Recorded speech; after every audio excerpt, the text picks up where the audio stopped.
Hello, नमस्कार, आदाब, सत श्री अकाल, गुड मॉर्निंग। जीएस वाले भैया आपका हार्दिक स्वागत एवं अभिनंदन करते हैं।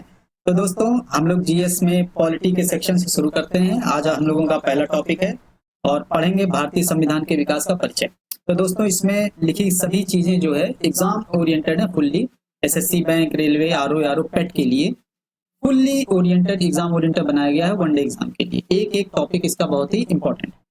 तो दोस्तों, बिना समय बर्बाद के हम लोग शुरू करते हैं। पहले हम लोग देखते हैं संविधान। संविधान की परिभाषा क्या है ये समझते हैं। तो दोस्तों, संविधान क्या है? संविधान नियमों और कानूनों का एक आदर्शात्मक कागजी दस्तावेज। और इसमें क्या होता है, देश की शासन व्यवस्था को किस प्रकार से संचालित किया जाता है उसके नियमों और कानूनों का उसमें उल्लेख होता है। अर्थात जो हमारी संविधान, हमारी शासन प्रणाली में व्यवस्थापिका, कार्यपालिका, न्यायपालिका है, उसके कर्तव्य और उत्तरदायित्व उसमें निहित होते हैं। तो देश की शासन को किस प्रकार से चलाया जाता है किसी भी लोकतांत्रिक देशों में, उसके लिए संविधान बहुत ही महत्वपूर्ण भूमिका निभाता है। तो दोस्तों, अब हम लोग देख लेते हैं संविधान के विकास में क्या क्या कारक उत्तरदायी रहे हैं। तो सबसे पहले हम लोग देखते हैं कि ब्रिटिश संसद के दौरान कंपनी को रेगुलेट करने के लिए रेगुलेटिंग एक्ट बनाया गया। रेगुलेटिंग एक्ट, जिसमें सबसे पहला रेगुलेटिंग एक्ट है 1773, 1773 का रेगुलेटिंग एक्ट। उसमें हम लोग देखते हैं कि सबसे पहला प्रावधान किया गया कि बंगाल के गवर्नर जो थे, इसके पहले बंगाल के जितने भी गवर्नर होते थे, जैसे हम लोग क्लाइव, बरीलास्ट, कार्टियर और वॉरेन हेस्टिंग्स को देखते हैं, तो जो ये गवर्नर थे उनको इस एक्ट के तहत बंगाल का गवर्नर जनरल बना दिया। तो दोस्तों, एग्जाम में इसी पहली लाइन से ही क्वेश्चन पूछ लेता है कि बंगाल के प्रथम गवर्नर जनरल कौन थे। तो कौन थे? बंगाल के प्रथम गवर्नर जनरल वॉरेन हेस्टिंग्स। और बंगाल के आखिरी गवर्नर भी पूछ लेता है, तो आखिरी गवर्नर और प्रथम गवर्नर जनरल वॉरेन हेस्टिंग्स। और इसी से संबंधित एक क्वेश्चन और पूछता है कि भारत के प्रथम गवर्नर जनरल कौन थे। तो वो अभी हम लोग आगे पढ़ेंगे, जैसे लॉर्ड विलियम बेंटिक। ठीक है, तो ये एक एक लाइन इसका इंपॉर्टेंट है। तो अब बंगाल के जो प्रथम गवर्नर जनरल थे, उसके पहले 4 गवर्नर हुए, Clive, Verelst, Cartier, Warren Hastings. Governor general के द्वारा देश की शासन को, बंगाल के शासन को संचालित करने के लिए कार्यकारी परिषद बनाई। उस कार्यकारी परिषद में 4 सदस्य थे। ये बहुत इंपॉर्टेंट है, पूछ लेता है यहीं से कि 4 सदस्य कौन से, या 4 सदस्य में किसी का नाम दे देगा, पूछ लेगा कौन से नहीं है।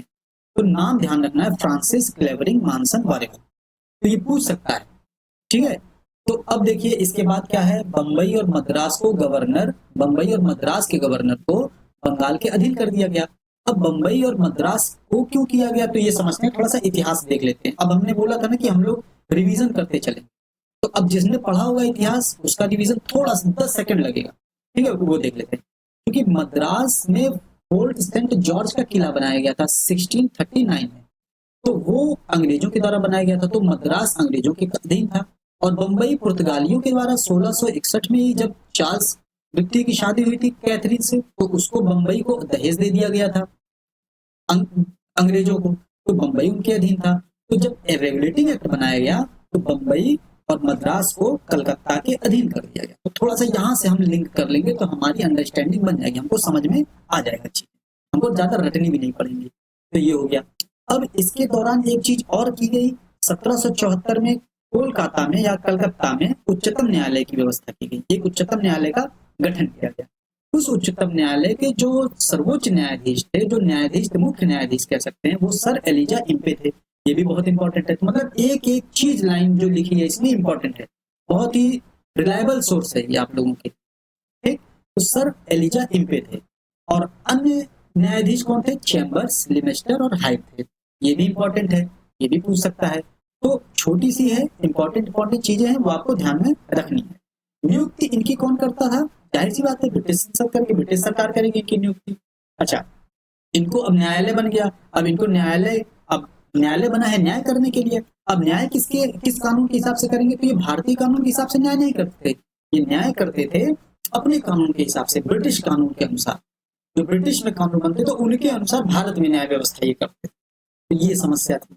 अब गवर्नर जनरल जो भी विधि बनाता, अब गवर्नर जनरल की था, उसकी कार्यकारी परिषद थी, ये लोग जो भी विधि कानून बनाते थे तो उसको सर्वोच्च न्यायालय के द्वारा पंजीकृत कराना आवश्यक था।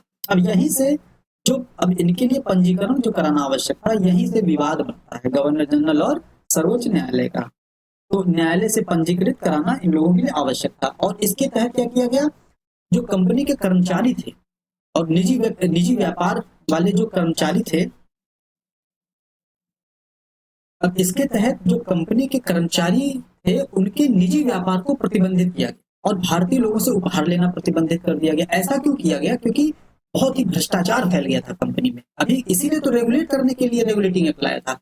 जो कंपनी के गवर्नर होते थे ये लोग बहुत पैसे वाले हो गए, बहुत अमीर हो गए थे। हम लोग देखते हैं कि जब क्लाइव यहाँ से गए इंग्लैंड, तो बहुत धनाढ्य हो गए थे, बहुत ही पैसा हो गया था इनके पास। तो वहां से लोग प्रभावित होते थे कि भारत में उनको गवर्नर जनरल का पद दिया जाए, भेजा जाए। इसलिए भ्रष्टाचार को नियंत्रण करने के लिए उपहार लेना प्रतिबंधित कर दिया गया था। और बोर्ड ऑफ डायरेक्टर्स था एक, बोर्ड ऑफ डायरेक्टर्स का कार्यकाल कितना था? 4 वर्ष था। और इसी के माध्यम से कंपनी पर नियंत्रण को सशक्त किया गया, जो कि राजस्व, नागरिक और सैन्य मामलों की जानकारी ब्रिटिश सरकार को देना आवश्यक किया गया। तो अब इसी के दौरान अब इसके बाद आता है 1781। अब देख लीजिए थोड़ा, जैसे हम लोग पढ़े 1773 का रेगुलेटिंग एक्ट, अब थोड़ा सा अपने मन में ही आप लोग रिवीजन कर लीजिए। जैसे आप एक बार जैसे पढ़े, जैसे बंगाल का प्रथम गवर्नर जनरल कौन था? वॉरेन हेस्टिंग्स था। इसके पहले कौन कौन से थे? फ्रांसिस क्लेमेंट मार्क्स वॉरेबल। और फिर 1774 में सर्वोच्च न्यायालय आया। तो ये सब चीजें, एलिजा इम्पे थे, चैम्बर्स लिमिस्टर हाइट थे, न्यायालय से पंजीकृत कराना आवश्यक था, जो गवर्नर जनरल विधि बनाए। तो ऐसे ही नहीं था, भ्रष्टाचार पर नियंत्रण करने के लिए जो है उपहार लेना प्रतिबंधित कर दिया गया। बोर्ड ऑफ डायरेक्टर्स का कार्यकाल 4 वर्ष था। तो कितना समय लगा भाई रिवीजन करने में? कितना समय लगा? मुश्किल से 1 मिनट भी नहीं लगा एक टॉपिक का। तो ऐसे ही हम लोग बहुत सारी चीजों का ऐसे ही पढ़ते चले जाएंगे। ठीक, अब अगला एक्ट आता है 1781 का एक्ट ऑफ सेटलमेंट। अब रेगुलेटिंग एक्ट की कमियों को दूर करने के लिए ये एक्ट लाया गया। ठीक, अब जो रेगुलेटिंग एक्ट था 1773 का, उसमें कुछ कमियां थी, उसको दूर करने के लिए लाया गया। अब कंपनी के अधिकारी शासकीय रूप से अपने कार्यों के लिए सर्वोच्च न्यायालय के कार्यक्षेत्र से बाहर हो गए। अब हमने देखा था कि उसमें कंपनी के सर्वोच्च न्यायालय के ये लोग अधीन थे, कि मतलब आप जो भी कार्य करेंगे सर्वोच्च न्यायालय से आपको परमिशन लेनी पड़ेगी, या सर्वोच्च न्यायालय उसको आगे मतलब परमिशन देगा तब आप करेंगे। तो ये सब इसमें इनके कार्यक्षेत्र में यहाँ से बाहर कर दिया। अब कलकत्ता की सरकार को बंगाल, बिहार और उड़ीसा के लिए भी कानून बनाने का अधिकार दे दिया गया। ये बहुत इंपॉर्टेंट, आपको ये ध्यान रखना है, फुल्ली एग्जाम में पूछ सकता है ये। तो अभी तक मद्रास और बंबई था, अब इसमें क्या गया? बंगाल, बिहार और उड़ीसा को भी कलकत्ता के कब समझ लीजिए अधीन कर दिया गया। ठीक, तो ये था। अब इसके बाद आता है 1784 का पिट्स इंडिया एक्ट। अब 1784 का पिट्स इंडिया एक्ट आया, तो इसमें क्या किया गया? जो गवर्नर जनरल की कार्यकारी परिषद थी, जो 4 संख्या थी, इसमें 1773 में 4 थी, अब 1784 में 1 कम करके 3 कर दी गई। गवर्नर जनरल को, और बराबरी की स्थिति में गवर्नर जनरल जो निर्णय देगा वो निर्णायक मत होगा। ये इसलिए किया गया क्योंकि जो 1774 में 4 सदस्य थे, 1773 के रेगुलेटिंग एक्ट में जो 4 सदस्य थे, उसमें मतभेद होता था। तो 3 एक तरफ हो जाते थे, इधर 2 हो जाते थे, या 2-2 में ऐसे बट जाता था। तो गवर्नर जनरल कुछ कार्य ही नहीं कर पाता था, और गवर्नर जनरल और कार्यकारी परिषद में भी विवाद रहता। तो इस विवाद को दूर करने के लिए इनकी संख्या 3 कर दी गई, और गवर्नर जनरल को निर्णायक मत देने का अधिकार दिया गया। अब दोहरे प्रशासन की शुरुआत होती। अब यहीं से बोर्ड ऑफ कंट्रोल का भी गठन होता है। ये भी पूछ सकता है, बहुत इंपॉर्टेंट है ये बोर्ड ऑफ कंट्रोल। जितना भी हम लोग ब्लू में लगाए हैं बहुत इंपॉर्टेंट है। बोर्ड ऑफ कंट्रोल का गठन कब किया गया, किस एक्ट के तहत किया गया, ये पूछ सकता है। किस एक्ट के तहत? 1784 एक्ट के तहत, बहुत इंपॉर्टेंट। और बोर्ड ऑफ, अब देखिए बोर्ड ऑफ डायरेक्टर्स पहले था, अब इसमें बोर्ड ऑफ कंट्रोलर आ गया। तो बोर्ड ऑफ डायरेक्टर्स किस मामलों के लिए? व्यापारिक मामलों के लिए, और बोर्ड ऑफ कंट्रोलर राजनीतिक मामलों के लिए आ गया। तो 2 चीजें हो गई इसमें। ठीक, ये ध्यान रखना है। तो अब कितना हो गया? 1784 में अब डिवीजन कर लेते हैं। 1784 में 4 से 3 हो गया, यही था ही। बोर्ड ऑफ कंट्रोलर का गठन किया गया। बोर्ड ऑफ कंट्रोलर राजनीतिक मामलों के लिए, बोर्ड ऑफ डायरेक्टर्स व्यापारिक मामलों के लिए। कितना समय लगा रिवीजन में? कोई रिवीजन समय ही नहीं लगा। अब ठीक है, अगला पढ़ते हैं 1793 का रेगुलेटिंग एक्ट। अब 1793 के रेगुलेटिंग एक्ट में कंपनी के शासन को 20 वर्षों के लिए बढ़ा दिया गया। अब 1773 से 20 वर्ष के लिए बढ़ाया गया, 1793 से 20 वर्ष के लिए बढ़ाया गया। अब बीच में कुछ सुधार के लिए एक्ट आते गए, वो अलग बात है। ये 1793 में कंपनी के शासन को 20 वर्ष के लिए बढ़ाया गया। और बोर्ड ऑफ कंट्रोलर जिसका गठन 1784 के एक्ट के तहत किया गया था, उसके सदस्यों और जो कर्मचारी थे उनका वेतन भारतीय राजस्व से देने का प्रावधान किया गया, भारतीय राजस्व से। अब इसका मतलब जो भारत का पैसा है वो बाहर जाने लगा, धन का निष्कासन होने लगा। तो धन का निष्कासन सिद्धांत भी पूछ लेता है 1757 की प्लासी के युद्ध के बाद से धन निष्कासन शुरू हो गया भारत से। भारत का धन विदेशों में या यूरोप में या इंग्लैंड में जाना शुरू हो गया। अब यहाँ से गवर्नर जनरल परिषद, गवर्नर जनरल जो था अब परिषद के ऊपर निर्भर नहीं रहा, परिषद अब परामर्शकारी हो गई। इस एक्ट में, ये एक्ट जो पूरा कॉर्नवालिस के प्रभाव में लाया गया था। अब यहाँ से गवर्नर जनरल जो था पूरा जो है परिषद के नियंत्रण से मुक्त हो गया था और परिषद को अब परामर्शकारी केवल बना दिया गया था। अब इसके बाद आता है 1793 के बाद 20 साल हो गए 1813 का चार्टर। अब 1813 का जो चार्टर था बहुत इंपॉर्टेंट है, बहुत क्वेश्चन इससे पूछते हैं। 1813 के चार्टर एक्ट से बहुत सारे क्वेश्चन पूछते हैं। जैसे अब पहला प्रावधान किया गया 20 वर्ष शासन बढ़ा दिया गया कंपनी का, 1773, 1793, 20 जोड़ेंगे 1813 गया। अब 20 वर्ष बढ़ा दिया गया। अब इसमें क्या किया गया, कंपनी के भारत के साथ व्यापारिक एकाधिकार जो था, अभी पहले क्या होती थी, ब्रिटिश ईस्ट इंडिया कंपनी ही व्यापार कर पाती थी इंग्लैंड से। अब उस कंपनी के व्यापारिक एकाधिकार को छीन लिया गया। लेकिन चाय और चीन के साथ व्यापार, चाय वो क्या व्यापार कर सकती थी और चीन के साथ व्यापार कर सकती थी, इन दोनों को छोड़कर सारे इसके व्यापारिक एकाधिकार छीन लिए गए। कहने का मतलब ये दो कार्य के लिए इसको आरक्षित कर दिया गया, अन्य के लिए अन्य व्यापार करने के लिए और भी ब्रिटिश कंपनियां भारत में आ सकती थी व्यापार करने के लिए। तो यहाँ से ये चीज हम समझते हैं, मतलब कुछ सीमा तक ब्रिटिश नागरिकों के लिए भारत के साथ व्यापार खोल दिया गया। अब इसके तहत एक प्रावधान और बहुत इंपॉर्टेंट किया गया, भारत में ईसाई धर्म का प्रचार प्रसार करने की छूट दी गई। जो ईसाई पादरी होते थे, ईसाई मिशनरीज होते थे, उनको भारत में आने की परमिशन यहाँ से मिल जाती है और इसके लिए एक धर्म प्रचार विभाग भी खोला जाता है। भाई धर्म प्रचार विभाग खोला जाएगा तभी तो वो अपने धर्म का प्रचार कर पाएंगे अच्छे से। अब इसीलिए धर्म प्रचार विभाग भी खोला गया और शिक्षा के लिए भारत में शिक्षा व्यवस्था को संचालित करने के लिए 1 लाख रुपए का भी प्रावधान किया गया। ये 2, 3, 4 टॉपिक बहुत इंपॉर्टेंट हैं, फुल्ली एग्जाम ओरिएंटेड है, एग्जाम में यहीं से क्वेश्चन पूछ लेता है। 1813 के चार्टर एक्ट से क्वेश्चन आएगा तो इससे बाहर नहीं जाएगा। अब इसके बाद 1833 का चार्टर एक्ट, ये भी उतना ही इंपॉर्टेंट है। और अब देखिए 1833 के चार्टर एक्ट के तहत फिर वही प्रावधान किया गया, कंपनी के शासन को 20 साल के लिए बढ़ा दिया गया। मतलब 1793, 1773, 1793, 1813, 1833, अब फिर आएगा 1853 क्योंकि 20 साल के लिए बढ़ाया गया। अब देखिए, अब इस शासन में कंपनी के व्यापारिक एकाधिकार को पूर्णतः समाप्त कर दिया गया। कहने का मतलब ये था, जो 1813 में चाय और चीन के साथ व्यापार को उनके पास संरक्षित रखा गया कंपनी के पास, 1833 में वो भी छीन लिया गया।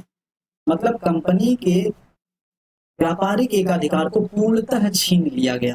तो क्वेश्चन यहाँ से पूछता है कि इस एक्ट के तहत कंपनी के व्यापारिक एकाधिकार को छीन लिया गया तो 1813, लेकिन पूर्णतः छीन लिया गया 1833।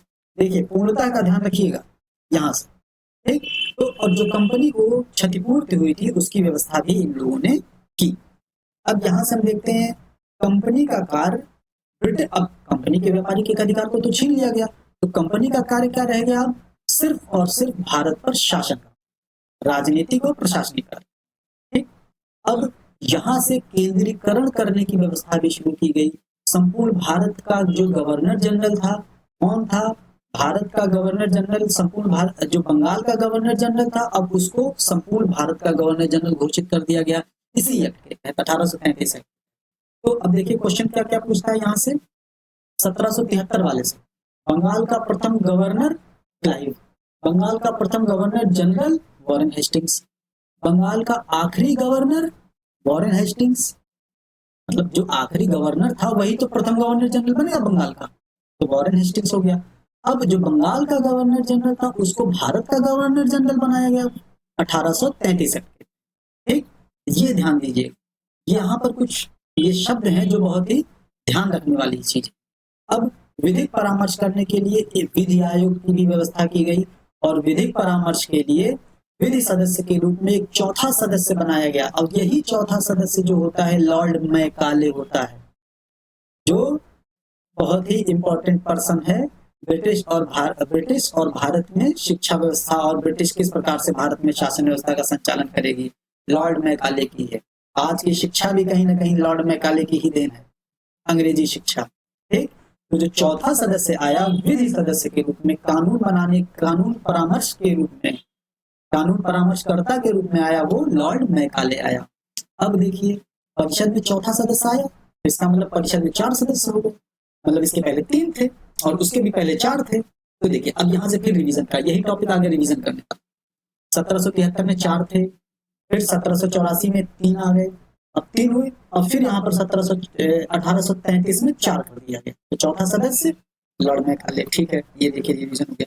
अब इसके तहत क्या किया गया, लॉर्ड विलियम बेंटिक था भारत का प्रथम गवर्नर जनरल, तो दास प्रथा को इसने अवैध घोषित किया। इस एक्ट के तहत दास प्रथा को अवैध घोषित कर दिया गया।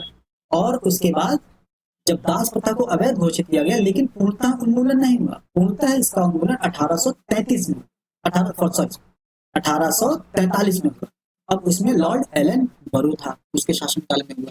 अब इसके तहत, इस एक्ट के तहत धारा 87 लाया गया, समानता का चार्टर जिसको कहा जाता है, बहुत इंपॉर्टेंट है ये। समानता का चार्टर क्या था, इसके तहत कहा गया कि भारतीय शासन में जो शासनिक अधिकारियों की नियुक्ति होती थी, उसमें उनके साथ कोई भेदभाव नहीं किया जाएगा, धर्म के आधार पर, रंग के आधार पर, जन्म स्थान के आधार पर, उनके नस्ल के आधार पर किसी प्रकार का कोई भेदभाव नहीं किया जाएगा। धारा 87 के तहत, समानता का चार्टर एक्ट के तहत ये प्रावधान किया गया, बहुत इंपॉर्टेंट है। एग्जाम में पूछ सकता है धारा 87 किससे संबंधित है, या समानता का चार्टर किससे संबंधित है, या 1833 के एक्ट के तहत धारा 87 किससे संबंधित है, इस तरीके का क्वेश्चन पूछ सकता है, तो ये ध्यान देने वाली बात है। उसके बाद राजस्व के संबंध में परिषद को पूर्ण अधिकार दिया गया तथा गवर्नर जनरल को पूरे देश के लिए एक बजट तैयार करने का प्रावधान किया गया। चूंकि केंद्रीकृत शासन यहाँ से शुरू हो जाती है, भारत का, संपूर्ण भारत का एक गवर्नर जनरल, संपूर्ण भारत के लिए एक बजट, है कि नहीं, तो ये सारी चीजें, संपूर्ण भारत के लिए एक विधि आयोग, विधि सदस्य के रूप में चौथा सदस्य लॉर्ड मैकाले, है कि नहीं, तो ये सारी चीजें थी। अब देखिए भारतीय कानूनों को वर्गीकरण करने के लिए लॉर्ड मैकाले आया, प्रथम विधि आयोग का गठन किया गया 1834। अब देखिए यहाँ से ध्यान दीजिएगा, यहाँ से एक चीज आगे बता देता हूँ, ये पूछ सकता है स्वतंत्र भारत का प्रथम विधि आयोग और स्वतंत्रता पूर्व प्रथम विधि आयोग, तो आफ्टर इंडिपेंडेंस 1955 में और बिफोर इंडिपेंडेंस 1834 में, ये ध्यान दीजिएगा। ठीक है, अब यहाँ से ब्रिटिशर्स को भारत में जमीन खरीदने का भी अधिकार दिया गया। तो जो ब्लू टिक में, वो तो आपको याद करना ही करना, समझना, और कोई एक्स्ट्रा पॉइंट नहीं लिखा गया है। क्वेश्चन 1833 के एक्ट से आएगा तो इससे बाहर नहीं जाएगा। पेट आपका एग्जाम आ रहा है, आरओ का एग्जाम आ रहा है, फुल्ली ओरिएंटेड बैचेस समझ लीजिए आरओ एग्जाम के लिए। ठीक है, तो ये 1833 का एक्ट हो गया, हम लोग ऐसे ही रिवीजन कर लिए सारी चीजों का। अब देखिए 1853 का चार्टर एक्ट पढ़ते हैं। अब 1833 के बाद 20 साल के लिए प्रावधान किया गया था, फिर 20 साल बाद आ गया 1853। अब देखिए 1853 के एक्ट के तहत क्या किया गया, कंपनी अगले आदेश तक भारत में शासन करेगी। कहने का मतलब यहाँ 20 साल नहीं बढ़ाया गया, कुछ ब्रिटिशर्स की अपनी नीतियां थी, वहां पर कुछ विरोध हो रहे थे, उन तमाम मामले हैं इसमें, तो वहां पर इतना डिटेल में नहीं जाएंगे हम लोग बस अपने एग्जाम पर फोकस करेंगे। तो 1853 के चार्टर एक्ट के तहत कंपनी को अगले आदेश तक भारत में शासन करने की अनुमति दी गई। और इसके तहत जो सबसे प्रमुख पूछ लेता है कि किस एक्ट के तहत प्रतियोगी परीक्षाओं की शुरुआत की गई, प्रतियोगी परीक्षा की शुरुआत की गई 1853 के एक्ट के तहत। और इसके तहत सेवाओं में जो नामजदगी का सिद्धांत, बहुत इंपॉर्टेंट है नामजदगी का सिद्धांत, ये ध्यान दीजिएगा। नामजदगी का सिद्धांत मतलब किसी को भी बना दिए, जिसका मन था उसको बना दिया। नामजदगी के सिद्धांत को हटा दिया गया और कहा गया कि अब प्रतियोगी परीक्षा के माध्यम से अशासनिक अधिकारियों की नियुक्ति होगी। तभी तो सत्येंद्रनाथ टैगोर प्रथम भारतीय आईसीएस ऑफिसर बने थे 1863 में, इसी के तहत। अब देखिए, अब इसमें क्या किया गया, एक चीज ये इंपॉर्टेंट है प्रतियोगी परीक्षा, दूसरा क्या है कि बहुत इंपॉर्टेंट है, विधायी और प्रशासनिक कार्यों को अलग कर दिया गया। अभी तक हम लोग पढ़ते थे गवर्नर जनरल की कार्यकारी परिषद में 4 सदस्य या 3 सदस्य, अब यहाँ से हो गया गवर्नर जनरल की जो परिषद थी उसको दो भागों में बांट दिया गया, एक विधायी परिषद और एक प्रशासनिक कार्य करने के लिए प्रशासनिक परिषद, मतलब कार्यकारी परिषद ही समझ सकते। तो यहाँ से दो आयोग, क्योंकि 1833 में एक विधि आयोग बनाया गया तो उसका आधार वहीं से था, तो इसमें विधायी परिषद अलग कर दिया गया और कार्यकारी परिषद अलग कर दिया गया। ठीक, तो जब विधायी परिषद अलग हुआ, कार्यकारी परिषद अलग हुआ, दोनों में अलग अलग सदस्य होंगे। तो यहाँ से ये ध्यान देना है, पूछ सकता है क्वेश्चन, किस एक्ट के तहत विधायी परिषद और कार्यकारी परिषद को अलग किया गया, मतलब गवर्नर जनरल की कार्यकारी परिषद को अलग किया गया, तो कौन सा एक्ट है? 1853 का। और यही जो था विधान परिषद आगे चलकर लघु संसद का रूप लेता है, यहीं से नींव पड़ती है। ठीक, और इसी परिषद में आकर विधान परिषद में 6 नए पार्षद जोड़े गए, इसी विधान परिषद में 6 नए पार्षद जोड़े गए और वो सारे के सारे सदस्य ब्रिटिशर्स। समझ में आई बात? अब यहाँ से भारत का संविधान, जो भारत का जो संसदीय प्रणाली होती है उसके विकास का आधार स्तंभ जो है निर्धारित होता रहता है कि भारत में जो संसद आती है, फिर यहाँ से देखिए यहाँ लिखा है कि सारे सदस्य ब्रिटिश होंगे। अब धीरे धीरे आता है कुछ सदस्य भारतीय होंगे, मनोनीत होंगे, कुछ अप्रत्यक्ष मनोनीत होंगे, फिर कुछ प्रत्यक्ष होंगे, फिर भारतीयों की संख्या बढ़ाई जाएगी, फिर ऐसे धीरे धीरे लोकतांत्रिक मांग हम लोग शुरू करते हैं। तो ये रहा 1853 का चार्टर एक्ट। तो दोस्तों हम लोग 1853 के चार्टर एक्ट तक इस क्लास में पढ़ लिए हैं। अगले क्लास में हम लोग कंपनी जो 1858 का भारत शासन अधिनियम होगा 57 की क्रांति के बाद जो शुरू होगा वो चीज हम लोग पढ़ेंगे। तो यहाँ तक हम लोग पढ़ते हैं और ये पूरा जो है एग्जाम ओरिएंटेड आपका है और इसका पीडीएफ हम लोग कुछ दिनों में टेलीग्राम पर उसका लिंक भेज देंगे, वहां पर आप लोग इसका ज्वाइन कर सकते हैं। पूरा हैंडमेड रिटर्न है, हैंड रिटर्न नोट्स है ये, आपको कहीं भी कुछ भी एक्स्ट्रा करने की जरूरत नहीं है, बहुत ही रिलायबल सोर्स है ये, इस पर भरोसा कीजिएगा और बहुत ही अच्छी अच्छी किताबों से बना गया है, फुल एग्जाम ओरिएंटेड, कहीं भी कोई भी टॉपिक एक्स्ट्रा नहीं है इसमें। ठीक है दोस्तों, तो फिर हम लोग अब अगले क्लास में मिलते हैं। जय हिंद, जय भारत,